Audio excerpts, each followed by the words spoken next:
that case, this is Kevin Haroff serving this year as the mayor of the city of Larkspur, and we are convening a special meeting of the Larkspur City Council today, Thursday, June 24th, 2021, at just a minute or two after 11 o'clock. We have a limited agenda for this meeting, but I want to call the meeting to order and conduct it in the usual fashion. So could we have a roll call? Councilmember Paulson. Here. Councilmember Way. Here. Vice Mayor Hilmer. Here. Mayor Haroff. And I'm here as well. So as with all of our meetings, again, this is a meeting that's being conducted by teleconference. The agenda is posted on our website along with call-in information and webinar ID numbers for the Zoom call. But we'll go right into our agenda, which is brief. Agenda item number 2 is public comment. This is an opportunity for anyone who's joining the meeting from the public to address the City Council regarding items that are not on our agenda today. We don't have a consent calendar. We just have the one business item. So if there is anyone out there in the public who would like to take advantage of this opportunity to say a few words, please identify yourself, where you're from, and go ahead. I'm looking for any raised hands in our audience or any emailed public comment. And there's no public comment. Okay.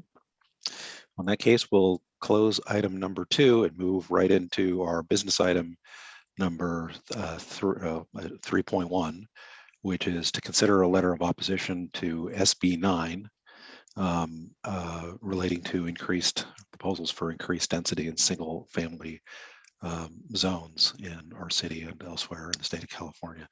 So I think we have, I'm not sure we have a formal staff report, but I'll turn it over to our city manager for any preliminary comments along those lines. Actually, this one is for Shannon O'Hare, so I'm going to let her give you a quick update on where we are and give it back to the council. Okay, great. Good afternoon, Mr. Mayor and members of the City Council. For folks out there, my name is Shannon O'Hare. I'm the assistant to the city manager. At the last meeting we had, I gave a legislative update to the council on a number of items. One of these bills included SB 9, which is exactly what the mayor said. It's a bill that proposes increased density on single family properties, including most notably the ability to have lot splits, kind of automatic lot splits. The council took a position on this bill when it was early in the session in March.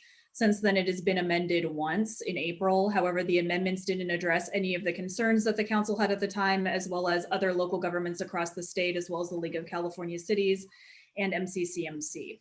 The bill is passed out of the Senate and is currently in committee in the Assembly, and is anticipated to progress further in the Assembly.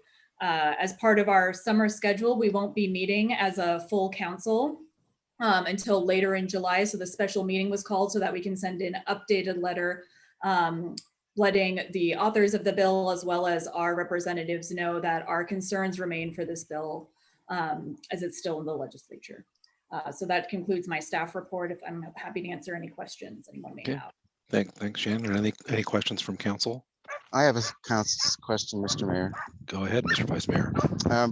Shannon, could you clarify, please, which committee this bill cleared either yesterday or today on a 5-to-1 vote? I saw an announcement this morning that it had cleared committee. I just wondered. I checked yesterday evening and it had not cleared. I can put it in right now. There was a different bill that was a league update. So I'm looking in the bill history. Well, this was specifically listed under SB 9. Yeah, so yesterday on the 23rd from committee, it was passed and we referred to the Committee on Appropriations. So it was passed out of Housing and Community Development in the Assembly on a 5-to-1 vote. Thank you. Okay. Any other questions from members of the council? Go ahead, Gabe. Yeah, just a couple. A follow-up on Vice Mayor's question. Which committee does Levine sit on? is he on appropriations or is he? Don't believe Assembly Member Levine. Yeah, I I thought don't- he might be involved, but I guess, jumping ahead, I'm feeling like, the Senate, passed this, the only thing that we could probably reasonably get are some amendments. So reading over the letter, I agree with it. I think it's a clear position. What I would invite the council to think about is maybe something that makes a more granular set of suggestions, what amendments we would like. So what we're saying is, look, you're taking away local control. This might be a problem. But I think what might be lacking at this juncture is specificity, because I think in the assembly, we're just looking at an amendment process. I don't think it's going to be downvoted. So I'm wondering if we can start feeding those thoughts in. And specifically, I read over the housing element a little more carefully. And, I think we have, in the opportunity section of the housing element, what land could we actually use? It might be good to put a couple of examples of what the problem is for Larkspur. So clearly, we stated the three conditions that, it's a problem for emergency vehicles, fire zones, and, we don't allow lot size and parking standards. But I think they've heard that over and over and over. And they're probably just going to say NIMBY, okay, enough NIMBY from you, Larkspur.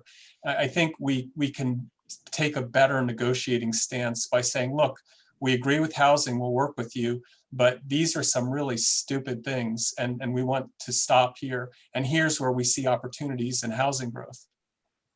For example, East Sir Francis Drake.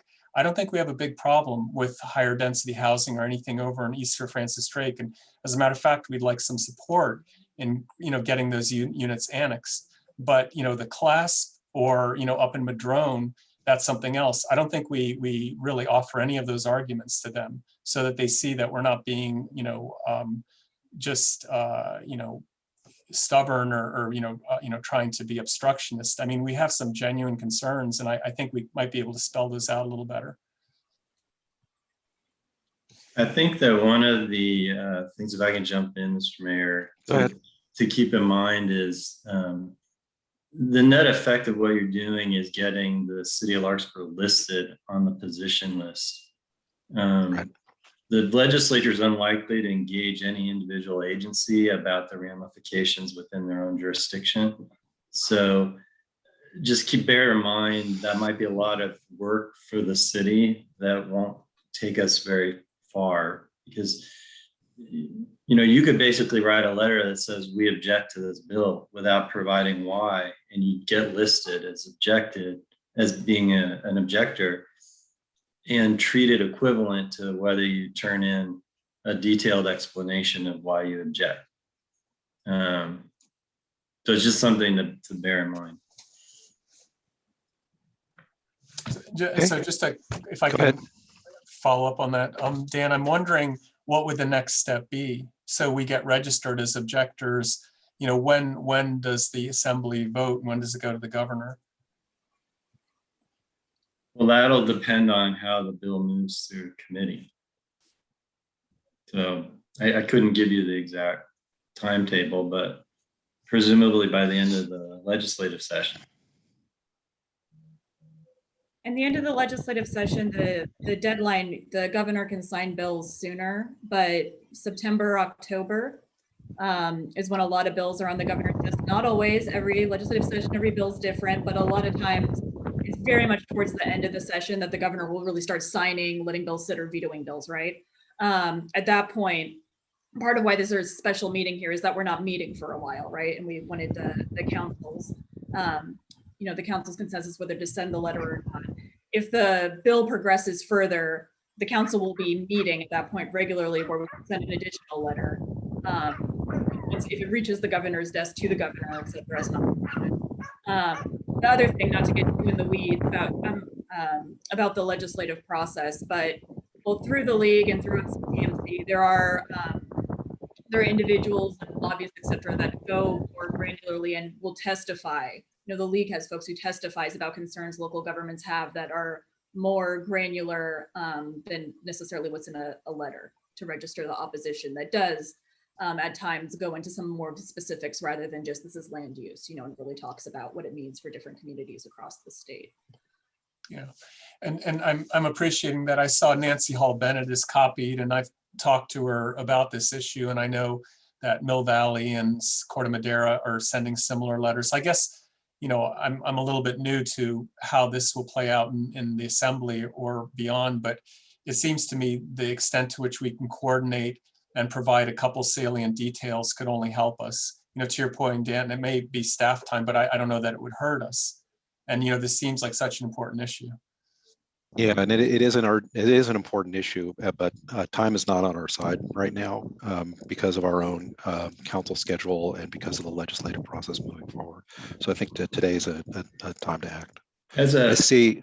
I'm sorry. Go ahead, Dan. I was just going to address that comment really briefly. As a pragmatic matter, the way we typically deal with legislation when the city, regardless of whether the city takes a position on its own, is our league contact, which is Nancy Hall Bennett at the moment, if she needs specific examples to provide to the league's lobbyists, she'll request them.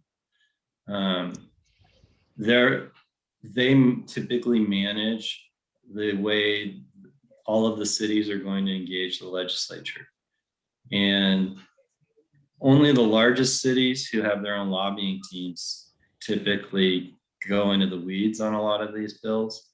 But it is common for Nancy to ask city managers to provide examples that she can use to illustrate points, and she'll provide those to whoever's going to be speaking for the league.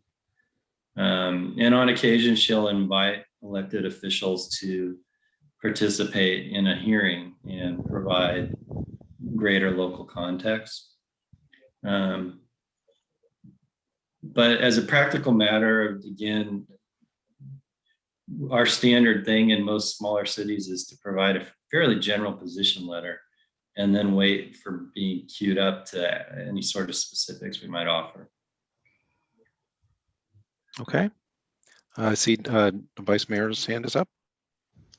Just a question, would it be helpful to reference or attach a copy of the letter that was sent to MTCA bag regarding those housing topics?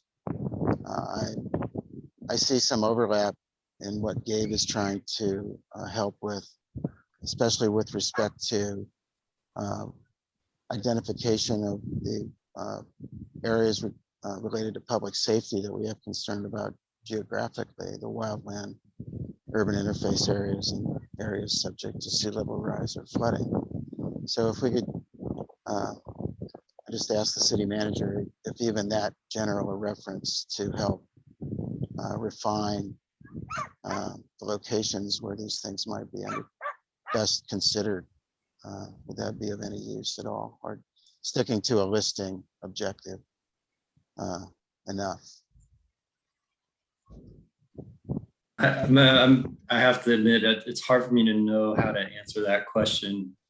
It really depends on what you're intending this letter to be. If this letter is a communication to the public and not to the legislature, then I would add all this context. If it's to the legislature, I think the letter you have is more than sufficient.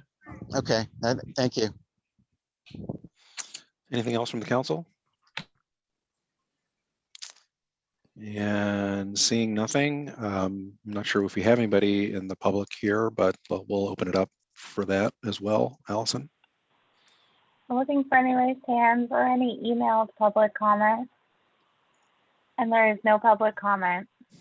Okay, great. Well, unless there's further conversation that the council wants to entertain on this matter, I'm happy to entertain a vote or a motion. I'll move 3.1. Is it 3.1? I think it's 3.1. The letter I think so. about Yes. FG9. Yep. I'll We have a second. second. We have a second. Then I'll I guess we second. go ahead and do a vice mayor seconded. So a motion by Councilmember Way, and I think we can do a quick roll call here. Councilmember Paulson, Yes. Councilmember Way, Yes. Vice Mayor Hilmer, Yes, Mayor Hara. Yes. So the motion passes and we'll get that letter out, I think, today. So that was the only substantive item on our agenda, I think. The last item being request to motion or for a motion to adjourn. so moved. moved. Second. Second. Good. We get double motions and double seconds. So I'm not going to get in between that fight. I will just acknowledge you both and the rest of the council. And with consent, we are adjourned. Thank you. Thank you.